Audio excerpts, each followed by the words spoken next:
ईरानी forces की पाकिस्तानी हुदूद में हमले को जैश अल-अदल पर हमले का नाम देने की नाकाम कोशिश। ईरान की पाकिस्तानी हुदूद में जारहियत की हकीकत सामने आ गई। हमला करके ईरानी फोर्सेस ने इसे जैश अल-अदल पर हमले का नाम देने की कोशिश की।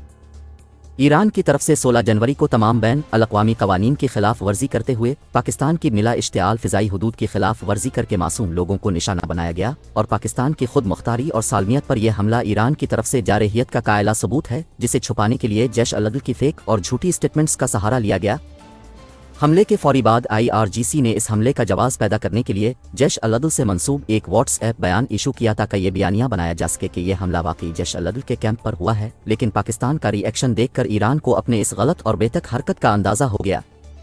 जैश अल-अदल जिसे IRGC खुद चला रही है और अब वो चाहती है कि किसी तरह इस मसले से जान छड़ाई जाए, इसीलिए जैश अल-अदल से दोबारा झूठा बयान दिलवाया गया कि ये रॉकेट्स गलती से बॉर्डर क्रॉस कर पाकिस्तान चले गए, जबकि असल में निशाना सस्तान ईरान के अंदर ही वाक़ जैश अल-अदल के अपने कैंप थे।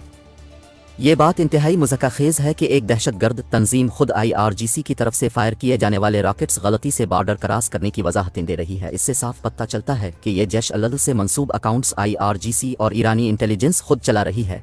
हकीकत तो ये है कि BLA और BLF के कैंपस ईरान में मौजूद हैं। कलबोशन यादेव भी ईरान से नेटवर्क ऑपरेट करता रहा है। ईरान का यह ख्याल कि पाकिस्तान इस वाक़े को किसी भी सूरत नज़रअंदाज करेगा, उसकी बहुत बड़ी भूल है।